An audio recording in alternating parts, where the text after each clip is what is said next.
शाबाश, देखिए डर रही है।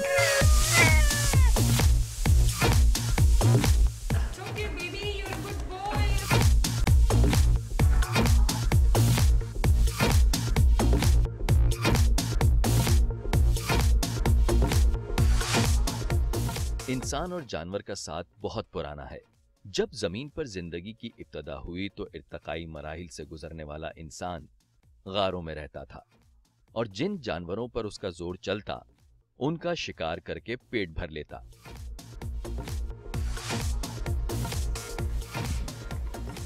दूसरी तरफ इस जमीन पर कुछ ऐसी देवहैकल मखलूक भी थीं जिनसे इंसान खौफ रहता था। गोया ये दौर इंसान और जानवर की दुश्मनी का था, हालांकि दोनों ही फितरत का हिस्सा थे। इंसान की जानवर से दोस्ती कब हुई? इस बात का सुराग उस दौर से मिलता है जब इंसान काफी हद तक मुतमद्दन हो गया और उसने खेती बाड़ी सीख ली। अब इंसान ने देखा कि जानवर इसका मददगार है और दूध देने वाले जानवर तो उसकी जिंदगी का लाजमी हिस्सा बन गए। वक्त के साथ साथ हजरत इंसान ने जंगली हयात को ज़ेर किया और इसे अपना ताबे भी कर लिया। आज का इंसान कुत्ते, बिल्ली, परिंदों को ही नहीं बल्कि खतरनाक जानवरों को भी पेट एनिमल यानी पालतू जानवर बनाकर उन पर राज कर रहा है। आज की तफ्तीश पालतू जानवरों पर है और इसमें हम जानेंगे कि इन पालतू जानवरों के खाने पीने, इनके मिजाज और इनकी बीमारियों के बारे में।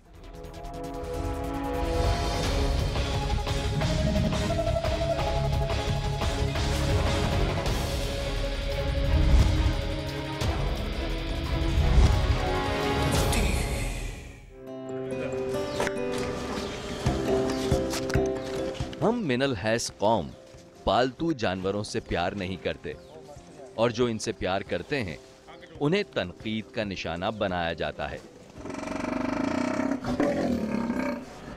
हमारे मुआशरे में जानवर को जानदार ही नहीं समझा जाता। गलियों से शरारती बच्चे गुजरते हैं तो किसी कोने में ऊँघते कुत्ते को लात रसीद करना या बिल्ली को दुम से पकड़ना अपना फर्ज समझते हैं।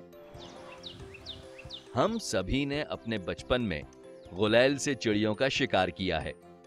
एक हदीस के अंदर यहाँ तक आता है कि एक मरतबा आप सल्लल्लाहु अलैहि वसल्लम मस्जिद नबवी से बाहर तशरीफ़ ले जा रहे थे तो एक बिल्ली चंद बच्चों के साथ मौजूद थी।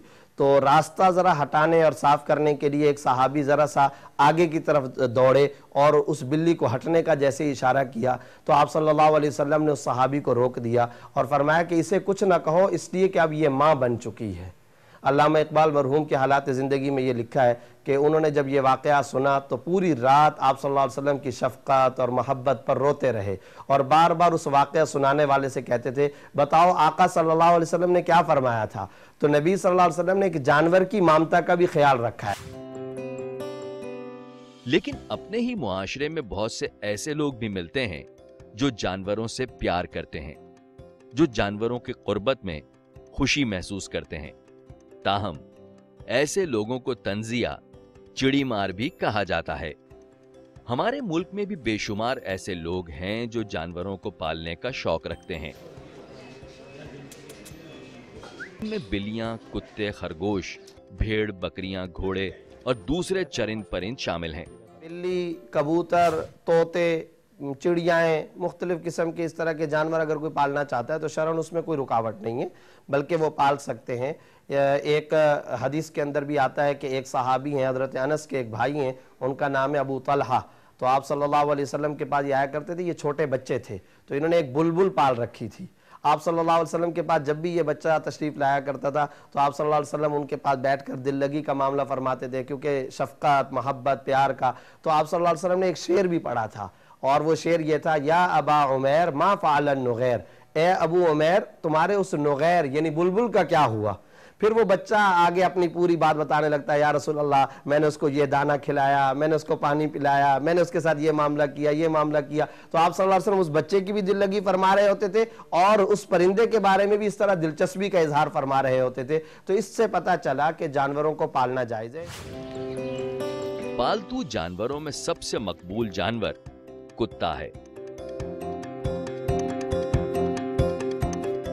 एक लतीफा भी मशहूर है कि मगरिबी मुमालिक में औरत शौहर को कुछ समझे ना समझे, मगर कुत्ते को अपने सर का ताज जरूर समझती है।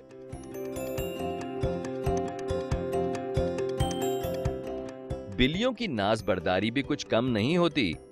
इसराइल से खबर आई है कि वहां एक शख्स ने अपनी बीवी को महज इसलिए तलाक दे दी क्योंकि उसकी बीवी ने एक नहीं, दो नहीं, पूरी 550 बिल्लियां पाल रखी थीं और बीवी ने भी शौहर की खातिर बिल्लियों को छोड़ना गवारा ना किया। इसी तरह रूस में एक खातून है जो अपने 2 कमरों के अपार्टमेंट में 130 बिल्लियों के साथ रहती हैं।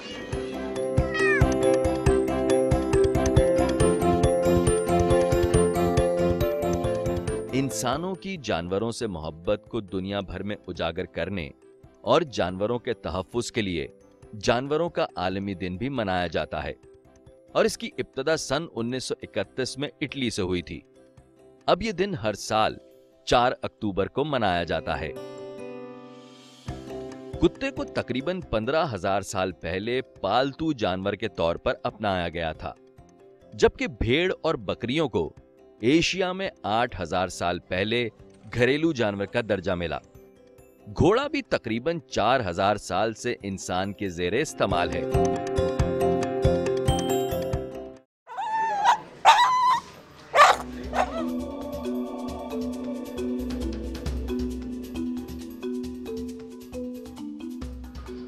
पालतू कुत्तों की कई मशहूर इकसाम हैं, मगर इनमें से चंद नस्लें ऐसी हैं जो देखने में खूबसूरत लगते हैं और घर की रौनक में इजाफे का बाइस बनते हैं। कुत्तों की ऐसी ही एक मकबूल नस्ल पुडल कहलाती है। कहा जाता है कि पुडल का आबाई वतन जर्मनी है, मगर इन्हें फ्रेंच डॉग्स भी कहा जाता है। इनका कद छोटा और बाल घने होते हैं। जिंदगी के मुख्तलिफ शोबों से ताल्लुक रखने वाली मुमताज शख्सियात भी पेट एनिमल्स के शौकीन होते हैं। ये हैं पाकिस्तान की मशहूर मॉडल नादिया हुसैन। इन्हें भी पेट एनिमल से प्यार है। उन्होंने अपने बच्चों के शौक की खातिर 4 काले रंग के पुडल्स पाले हुए हैं ताकि इनके बच्चे जानवरों से डरने की बजाय इनसे मानूस हो जाएं। एक्चुअली मुझे जो है पर्सनली शौक है बड़े डॉग्स का। मेरे पास हमेशा से बड़े डॉग्स थे, लेकिन क्योंकि बड़े डॉग्स जो हैं वो बच्चों के साथ जो है ना वो थोड़ा सा होता है ज़्यादा इस चीज़ का कि इवन दो जो मेरे पास ब्रीड थी वो लैब्राडोर थी and they are very very good with children, लेकिन ये कि वो क्यों मेरे बच्चे उससे बहुत छोटे थे और डॉग्स बहुत बड़े थे, तो उस वक्त जो था वो एक्साइटमेंट में जो था वो डॉग्स जो थे ना वो कई दफ़ा बच्चों को like they used to kind of jump on top of them. तो इस वजह से हमने सोचा कि इट्स नॉट एडवाइजेबल कि हम बड़ा बिग ब्रीड रखें हम, तो इस वजह से फिर इंस्टेड हम लोगों ने ये छोटे जो ब्रीड के जो डॉग्स हैं वो हम लोग ले आए ताकि एटलीस्ट वो बच्चों के साथ जो है वो फिर अच्छा एक उनका रिलेशनशिप रहे। ये हैं मिसेस अतिया फैजान लगारी जो पेट एनिमल्स का शौक रखती हैं। इनके 2 नटखट छोटे कद के पुडल्स इंतहाई ज़हीन और चौकस कुत्ते हैं। पुडल्स की खास बात यह है कि वो छोटे से फ्लैट में अपनी जिंदगी गुजार सकते हैं, लेकिन ये थोड़े से नाजुक मिजाज भी होते हैं। इन पर जरा सी भी सख्ती की जाए तो ये अपने मालिकों से रूठ भी जाते हैं, लेकिन कुदरती तौर पर इनमें सीखने की सलाहियत ज्यादा पाई जाती है। मेरे पास है नहीं तो तुम शेक हैंड भी नहीं करोगे यार। Very bad. Sit sit sit. Good girl. Mrs Atiya के पुडल्स का नाम कॉफी और पेप्सी है। उन्होंने इन्हें निहायत महारत से सधाया हुआ है। पेप्सी और कॉफी मिसेस अतिया की हिदायत को बड़ी अच्छी तरह समझते हैं कॉफी तुम्हें चाहिए और इन पर अमल भी करते हैं।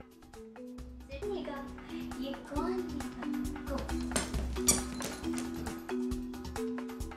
पालतू जानवरों को पालना भी अच्छा खासा मेहनत तलब शौक है। इन जानवरों की सफाई सुथराई का खास ख्याल रखना पड़ता है। इन्हें नहलाना, इनका खाना पीना, इनके नाखून काटना और इनकी मखसूस सिफात और हरकत के पेश नज़र इनका ख्याल रखना कोई आसान काम नहीं है। डॉग्स को संभालना जो है वो मैं ही करती हूँ। उनको लाइक उनको क्या देना है, कितना खाना देना है, उनका नहलाना धुलाना, इनकी ग्रूमिंग, इनकी ट्रेनिंग, जो भी इनकी ट्रेनिंग है और ख़ास तौर पे जो टॉयलेट ट्रेनिंग होती है वो भी मैं ही कराती हूँ। एंड ऑफ कोर्स बहुत ज़्यादा वक्त लगता है, बहुत पेशेंस का काम है। हफ्ते में एक बार इनको ब्रश मस्ट है, क्योंकि इनके बाल ऐसे हैं कि वो मैट हो जाते हैं। ज़्यादा मैट होंगे तो फिर आप उनको ब्रश नहीं कर सकते, काटने पड़ेंगे। जो पैच है उसके बहुत कर्ली बाल हैं, तो वो अगर उसको हफ्ते में एक दफ़ा ना नहलाया जाए तो फिर इसके बाल जो हैं वो बिल्कुल नॉट हो जाते हैं और मैट किस्म के बाल हो जाते हैं।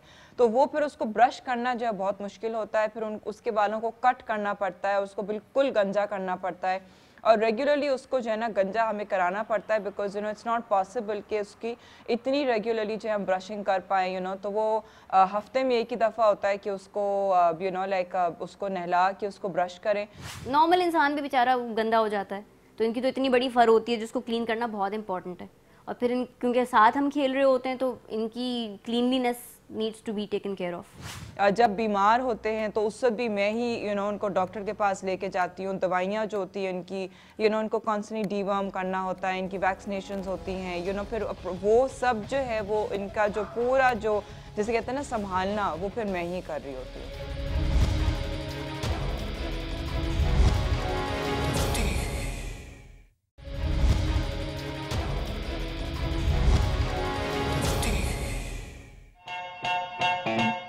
बैरूनी ममालिक में पालतू जानवरों के साथ उनकी खसलत के मुताबिक बर्ताव किया जाता है और इस बात की कोशिश की जाती है कि कोई बात या हरकत इन जानवरों की तबीयत पर गिरा ना गुजरे।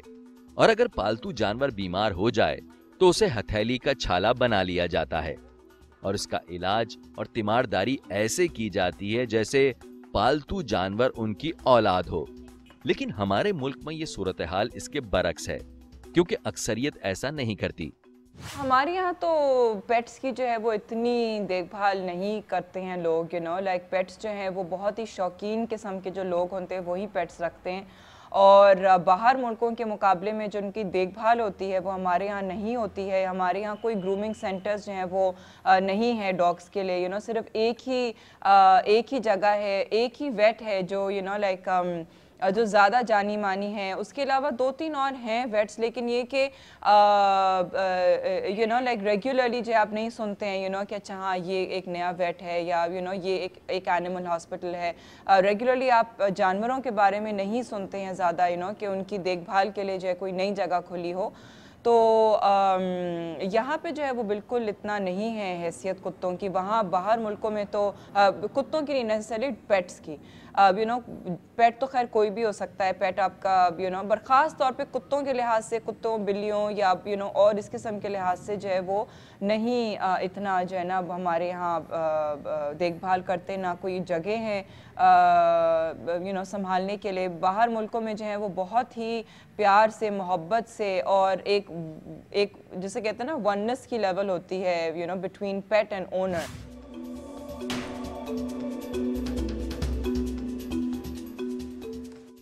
माजी के बरक्स अब हमारे मुआशरे में भी जानवरों के हुकूक के बारे में शऊर उजागर हो रहा है।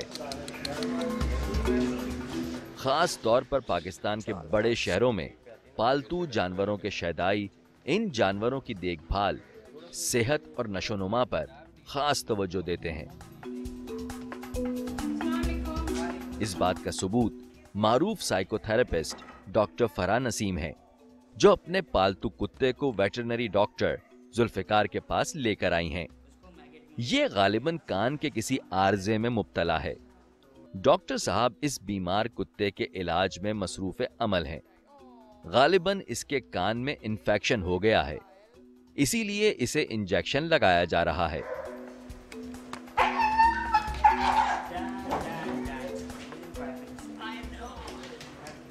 गुनूदगी पैदा करने वाले इस इंजेक्शन से इसके जिस्म पर लर्जा सा तारी हो रहा है।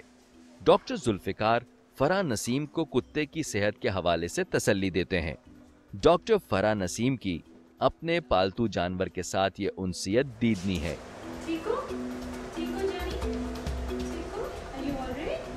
पालतू जानवरों के लिए वेटरनरी डॉक्टर तलाश करना एक मुश्किल मरहला है, क्योंकि पाकिस्तान में वेटरनरी डॉक्टरों की तादाद बहुत ही कलील है। इस शऊर की भी कमी है कि इन पालतू जानवरों को किसी मर्ज और बीमारी की हालत में बचाव के लिए इनका वैक्सीनेशन करवाया जाए। ये अमल हमारे मुआशरे में अभी आम नहीं हुआ है और न ही इसकी कोई ज़रूरत महसूस की जाती है। वैक्सीनेशन करवाना इसलिए भी ज़रूरी है ताकि इन पालतू जानवरों से लगने वाली बीमारियों से खुद को और अपने ख़ानदान के अफराद को महफूज रखा जा सके। क्या हमारे मुआशरे में पालतू जानवरों की वैक्सीनेशन बाकायदा तौर पर करवाई जाती है? और अगर बरवक्त वैक्सीनेशंस ना करवाई जाएं, तो क्या इन पालतू जानवरों से किसी किस्म के मूजी अमराज फूट सकते हैं? डॉग में ये होता है कि उनकी 5-6 बीमारियां हैं, जिसमें से एक रेबीज़ भी है और बहुत इंपॉर्टेंट है, जिसकी वैक्सीन होना हर डॉग को ज़रूरी है ताकि वो किसी ह्यूमन और अपने ऑनर को भी नहीं ट्रांसफ़र कर सके।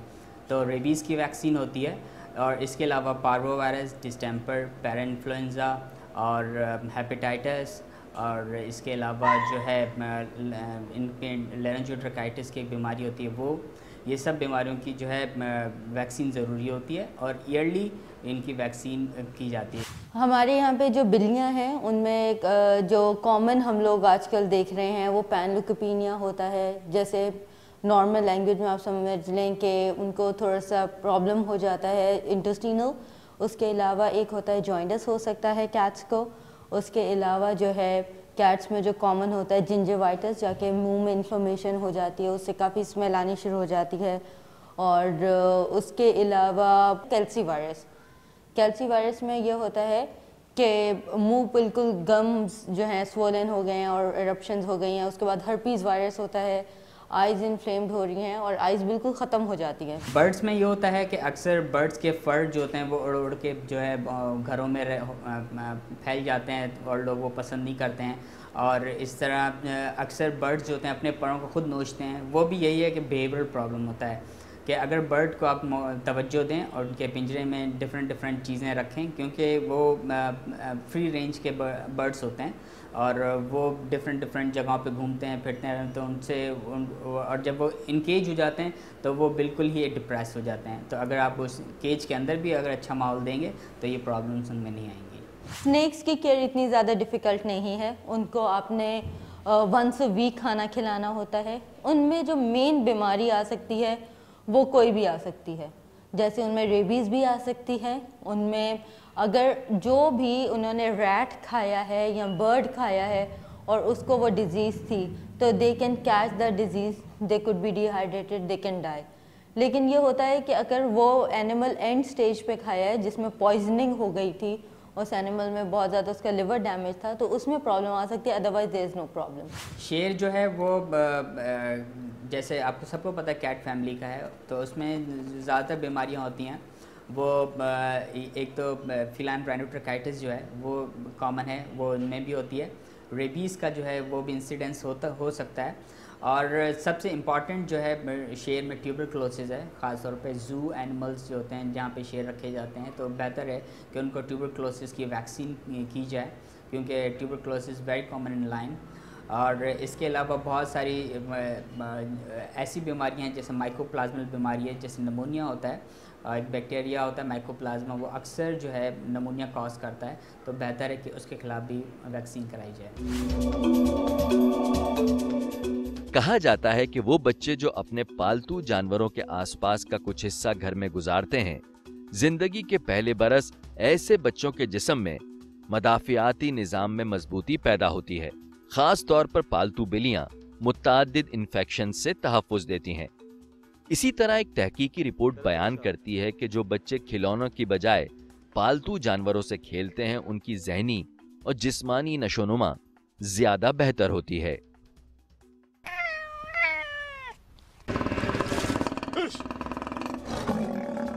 बिल्ली शेर की खाला है, ये कहावत तो ज़बां ज़द आम है। बिल्ली शेर के खानदान से ताल्लुक रखती है।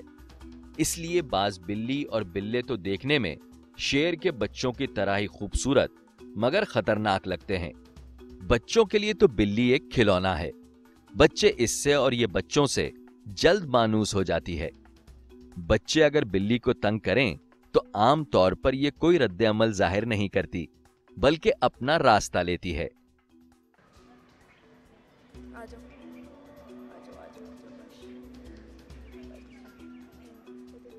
पालतू जानवरों में बिल्लियां पालने का रिवाज हमारे मुआशरे में आम है और तकरीबन इसका हर घर में आना जाना लगा रहता है। आप एक बार दरवाजे पर बिल्ली को गोश्त का टुकड़ा डाल दें या उसे प्याले में दूध दे दें, फिर यह बिल्ली रोज आपके दरवाजे पर सवाली बनकर खड़ी होगी। ये हैं शर्मीला फारूकी, एक मारूफ सियासतदान। इन्हें आप आए दिन टॉक शोज में देखते और सुनते हैं। आपको पता है कि इनके पास भी एक पेट है? हम आपको दिखाते हैं। जी तो ये हैं शर्मीला फारूकी की प्यारी सी शर्मीली बिल्ली जो रशियन नस्ल की हैं और इसका नाम है लॉलिटा। लोगों के सामने आना इसको पसंद नहीं। पेट्स ऐसे होते हैं ना, जैसे अगर कोई बाहर वाला आए तो वो पेट्स को पसंद नहीं होता, वो या तो डर जाते हैं या कहीं छुप जाते हैं। जैसे मेरी बिल्ली है, वो उसको आउटसाइडर्स बिल्कुल पसंद नहीं है। अगर कोई बाहर का कोई शख्स आएगा तो वो छुप जाती है जाके। तो नॉर्मली पेट्स उन लोगों से ज़्यादा हिलते हैं जो करीब होते हैं या जो घर वाले होते हैं, उनके साथ वो ज़्यादा घुल मिल जाते हैं। तकरीबन 14 साल पहले जब ललिता 4 माह की थी, तब शर्मीला ने एक इश्तहार के जरिए इस बिल्ली को तकरीबन 2500 रुपए में खरीदा था और अब शर्मीला को इसके कोई 2 करोड़ भी दे तो वो ललिता को खुद से जुदा नहीं करेंगी। एक एडवर्टाइजमेंट आई थी अखबार के अंदर, तो जो बेचना चाह रहे थे, अभी भी रोज़ आती है, हर संडे को तो मैं देखती हूँ आती है, तो वो बेचना चाह रहे थे। तो नॉर्मली ये 1 माह या 1.5 माह के वो बेच देते हैं बच्चे, ताकि वो जिस घर में जाएं उसमें घुल मिल जाएं और उनको वो ट्रेन कर देते हैं। लेकिन ज़ाहिर बात है जब लॉलिटा आई थी इतनी छोटी सी थी, मेरे हाथ में आ गई थी पूरी लॉलिटा। आई थिंक आज से कोई 14-15 साल पहले शी मस्ट बी 2-2.5-3 हज़ार रुपए की। बट आज अगर कोई मुझे इसके 2 करोड़ रुपए भी दे तो मैं लॉलिटा को ना दूं, नेवर। ललिता यूं तो हर चीज खा लेती है, मगर इसकी पसंदीदा डिश चिकन टिक्का है। ये दूध शौक से पीती है और जो घर वाले खाते हैं शौक से खा लेती है। लॉलिटा की सफाई का ख्याल किया जाता है। इसके नहाने का अपना शैम्पू है और इसकी बाकायदगी से वैक्सीनेशन भी करवाई जाती है। शर्मीला ने इससे पहले ना कोई पेट पाला था और लॉलिटा के अलावा इनका ना कोई और पेट है। शर्मीला घर से बाहर जाती हैं तो वो फोन पर अपनी बिल्ली की आवाज सुनती हैं और इनकी बिल्ली उनके बगैर उदास हो जाती है। ओह माय गॉड, अगर मैं बाहर भी जाऊं तो मैं जब अम्मा अब्बा से बात करती हूं तो मैं ये कहती हूं कि लॉलिटा कैसी है, फिर वो लॉलिटा से मेरी बात कराते हैं, फिर लॉलिटा म्याऊं करती है फ़ोन पे और लॉलिटा मिस करती है। जब मैं नहीं होती हूँ, बाहर होती हूँ, तो लॉलिटा मेरे कमरे में जाती है, म्याऊं म्याऊं करती है और मुझे मिस करती है। You know she is like a human being. वो मिस करती है, पापा अगर ना हो उनको मिस करती है, मॉम ना हो तो उनको मिस करती है। और घर में जब भी मैं होती हूँ तो जितना टाइम मैं अपने माँ बाप के साथ स्पेंड करती हूँ हमारे साथ होती है।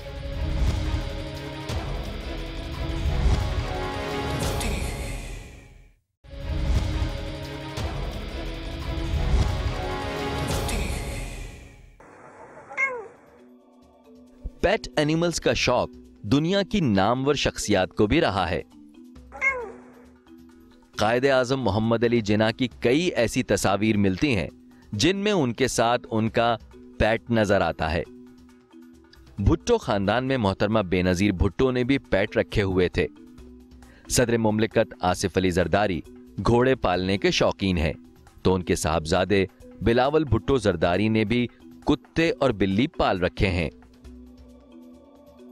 जनरल परवेज मुशर्रफ ने तो अपनी इनलाइटेंड मॉडरेशन का इजहार ही कुत्तों के साथ अपनी मशहूर तस्वीर खिंचवा कर किया था।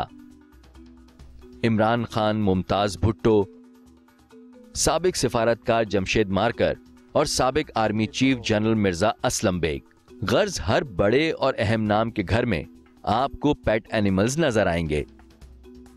मुमताज कॉलम निगार मरहूम अर्धशेर कावस जी के पेट एनिमल्स तो उनकी जिंदगी का एक लाजमी हिस्सा थे।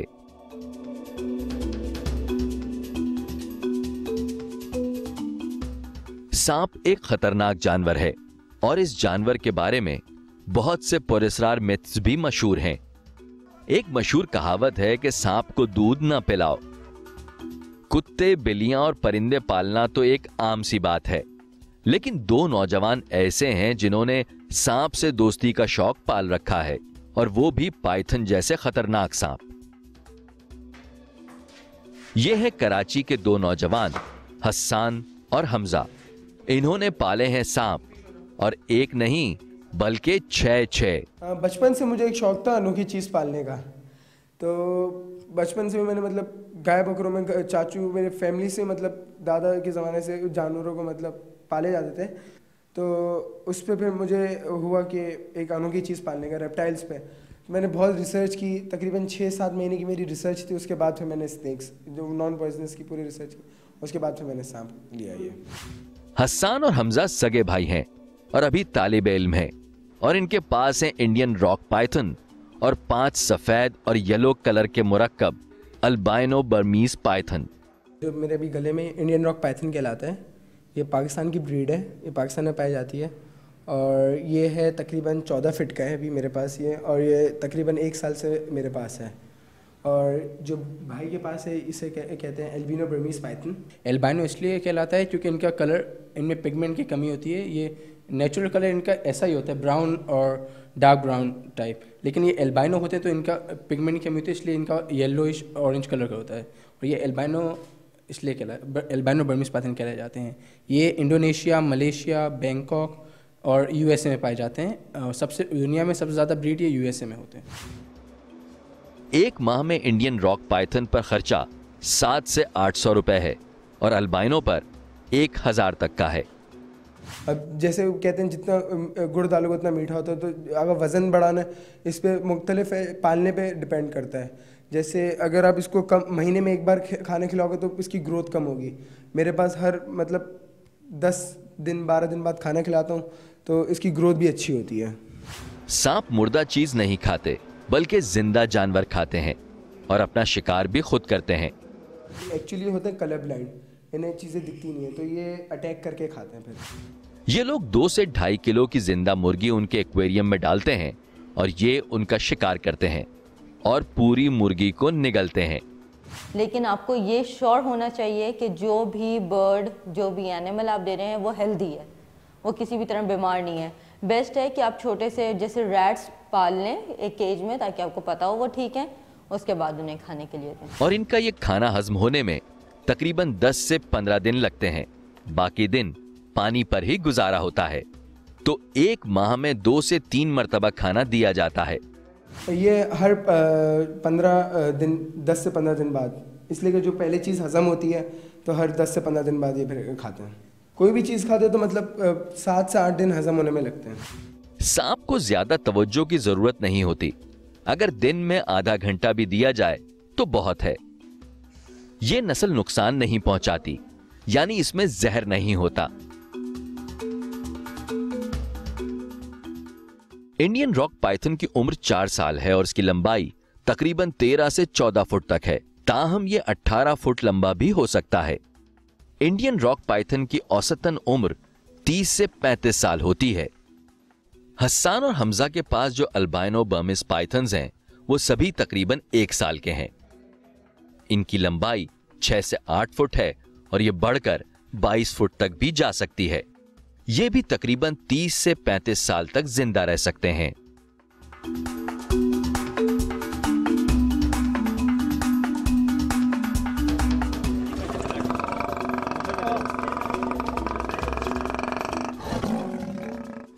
कुछ लोगों ने शेर को भी पालतू जानवर का दर्जा दे दिया है। ये सफेद टाइगर और शेर मियां अजहर के हैं। ये सफेद बंगाल टाइगर का बच्चा है जो अभी छोटा सा है। हमारी फरमाइश पर इस बंगाल टाइगर का रखवाला इसे वॉक करवा रहा है। टाइगर के जिस्म की साख ताकतवर और लचकदार होती है। ये तेज भागते हैं और दरख्त पर भी चढ़ सकते हैं। शायद बिल्ली ने टाइगर को दरख्त पर चढ़ना सिखा दिया था।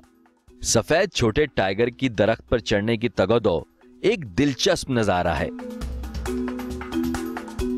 अरे ये तो जंप लगाकर गाड़ी में भी सवार हो सकता है।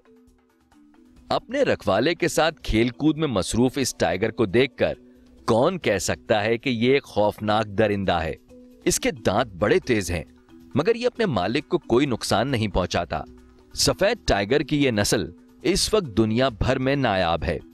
इसे कैप्टिविटी में रखकर इस नस्ल की अफजाइश भी की जाती है।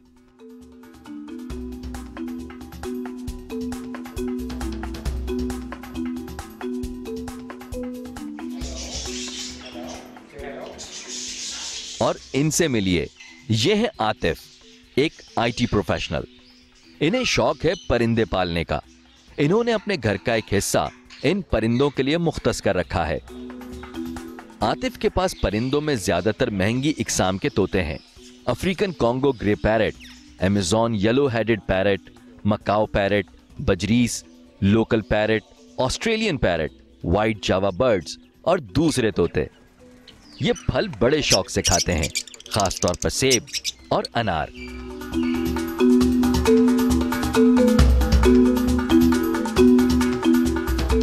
ये है खूबसूरत और लंबी पूंछ वाला मकाओ। ये कई रंगों में दस्तयाब होता है। इसका ताल्लुक जुनूबी अफ्रीका से है।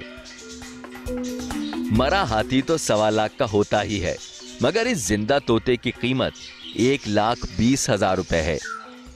इनसे मिलिए, यह है जुनूबी अमेरिका से आने वाला मेहमान अमेज़न पैरेट। ये भी ज्यादातर फ्रूट खाता है। ये 50-60 साल तक जिंदा रह सकता है, लेकिन है पूरे 2.5 लाख रुपए का। अमेज़न हमारे पहाड़ी तोते की तरह बोल सकता है और अच्छी खासी नकलें उतार लेता है।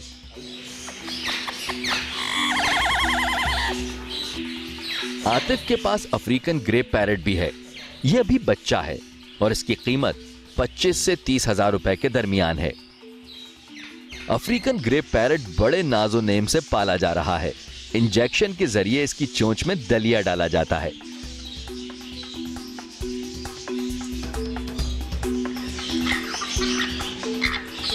यह भी बोलता है, मगर टोन इसकी अपनी होती है। जो बच्चों को जब पालते हैं तो ये 3 to 4 मंथ्स तो है, बल्कि 5 मंथ्स कह लें, तो ये हैंड फीडिंग के ऊपर रहते हैं। हैंड फीडिंग का मतलब ये होता है कि आप सिरिंज से या किसी पाइप के थ्रू इनके पेट के अंदर आप इंजेक्ट करते हैं फीड को, या पंपिंग के थ्रू आप कुछ मुंह से खिला सकते हैं, चने वगैरह या इस टाइप के। तो ये हैंड फीडिंग कहलाता है। जो बाय हैंड जो आप फीड कराते हैं वो हैंड फीडिंग कहलाता है। देन वो ग्रेजुअली जैसे जैसे बड़े होते जाते हैं तो उनको आप खाना सिखाते हैं कि खुद से वो खाएँ।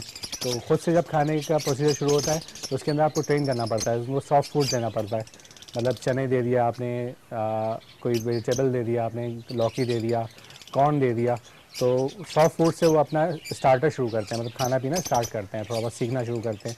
शुरू में वो ज़ाया भी करते हैं, गिराते भी हैं तोड़ फोड़ के, लेकिन ग्रेजुअली वो सीखते जाते हैं और अराउंड 5 to 6 मंथ्स की एज के अंदर वो फुल सेल्फ फीड पे आते हैं। मगरिबी मुआशरे में इंसान और जानवर जियो और जीने दो के फलसफे पर अमल करते हुए हंसी खुशी एक साथ रहते नजर आते हैं। और कई इंसानों के लिए तो ये पालतू जानवर उसकी तन्हाई का मदावा भी बनते हैं। एक तिब्बी तहकीक के मुताबिक पालतू जानवरों की मौजूदगी डिप्रेशन से बचाव का बेहतरीन और मजबूत हल है। लोग हमारे यहाँ कहते हैं कि जी कुत्ता घर में नहीं, ठीक है, मतलब जो नहीं रखना चाहते हैं वो भले नहीं रखें, लेकिन फ़ायदे मेरे लिए ये हैं कि एक मैं ज़्यादा ओपनली एक्सप्रेस अब अपने आप को कर सकती हूँ। मतलब मैंने ये ली थी मेरी मॉम के 2 साल के बाद, डेथ के बाद उनकी, तो वो बिल्कुल मैं और मेरे डैड जो थे ना, हम बिल्कुल इनक्लोज हो गए थे। हम आपस में बात नहीं करते थे, खाने के वक्त बात करेंगे, दैट्स इट। ये आई घर में, इसने चलना फिरना शुरू किया तो कभी उन्होंने इससे बात की, कभी मैंने बात की, फिर हमने इसकी वजह से आपस में बात की, तो हम नॉर्मल हो गए इसकी वजह से। प्लस ये कि आपको अकेलापन नहीं महसूस होता एंड कंपनी रहती है आपकी। और डॉग्स क्योंकि इवन बिल्लियाँ जो होती हैं वो इतनी सेंसिटिव होते हैं ये कि अगर आपको कुछ हुआ है या आप सैड हैं तो आके ये तो मुझे पैर लगा लगा के मुझे देखती कि क्या हुआ, तो वो मतलब एक आपको लगता है कि भाई हम अकेले नहीं हैं, ये मुझे खुश रखते हैं, मुझे अंडरस्टैंड करते हैं और मेरे लिए बहुत बड़ी सपोर्ट है ये। मगरिबी मुमालिक में तो शायद ही कोई घर होगा जहां कुत्ता, बिल्ली या कोई और पालतू जानवर ना हो। सफेद फार्म लोग जिन्हें हम गोरा कहते हैं, उनके मुआशरे में तो जानवरों को इस कदर हुकूक हासिल हैं कि हमारे मुआशरे में वो हुकूक शायद इंसानों को भी हासिल नहीं। खुद कुरान करीम के अंदर अल्लाह ताला ने जानवरों का बाकायदा ख़ास तौर पर तज़किरा फरमाकर बतौर इनाम के उसका जिक्र फरमाया है। इसके अलावा जब हम अहादीस तजर्बा की तरफ जाते हैं तो हदीस की कोई बड़ी छोटी किताब ऐसी मौजूद नहीं है जहाँ जानवरों के हुकूक से मुताल्लिक आप सल्लल्लाहु अलैहि वसल्लम ने अहादीस न बयान फरमाई हों।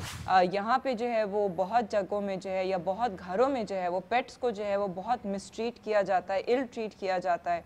आप सल्लल्लाहु अलैहि वसल्लम ने सहाबा को तलकीन फरमाए, अगर किसी आदमी को देखा कि वो जानवर को बिला ज़रूरत सज़ा दे रहा है, आप सल्लल्लाहु अलैहि वसल्लम ने सख्ती फरमाई, उन्हें मना फरमाया और ये तक भी अल्फाज एक मौका पर इरशाद फरमाया कि जितनी तुम्हें कुदरत इस जानवर पर है, खुदा को इससे कई गुना ज़्यादा तुम पर कुदरत हासिल है। तो इसलिए किसी जानदार को तुम अजियत ना पहुँचाओ, तकलीफ़ ना पहुँचाओ। हदीस में इस तरह के जानवरों के हुकूक जा बजा बिखरे हुए मौजूद हैं। बाहर के ममालिक में इनकी बहुत ज़्यादा केयर की जाती है, यहाँ तो मैं समझती हूँ कि बहुत कम केयर की जाती है। मैंने देखा है ऐसे भी घर जहाँ पर बड़े सेंसिटिव ये पेट्स होते हैं और इनके साथ अच्छा सलूक नहीं होता है, साथ कहीं कोने में पड़े हुए हैं, खाना भी सही नहीं मिल रहा है, उनकी देखभाल भी नहीं हो रही बेचारे, इसलिए आपने देखा होगा कि अक्सर पेट्स मर जाते हैं। जब हम अहादीस तजर्बा की तरफ जाते हैं तो हदीस की कोई बड़ी छोटी किताब ऐसी मौजूद नहीं है जहाँ जानवरों के हुकूक से मुताल्लिक आप सल्लल्लाहु अलैहि वसल्लम ने अहादीस न बयान फरमाई हों।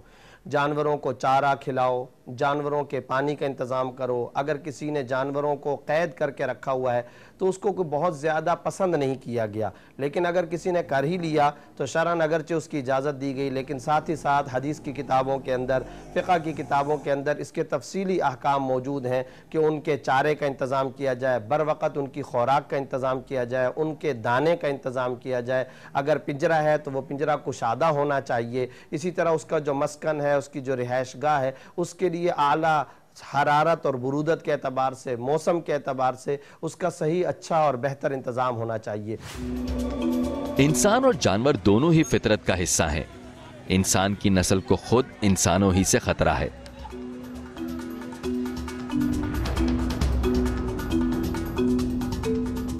हर साल लाखों लोग जंगों, फसादात और दहशतगर्दी का निशाना बन जाते हैं।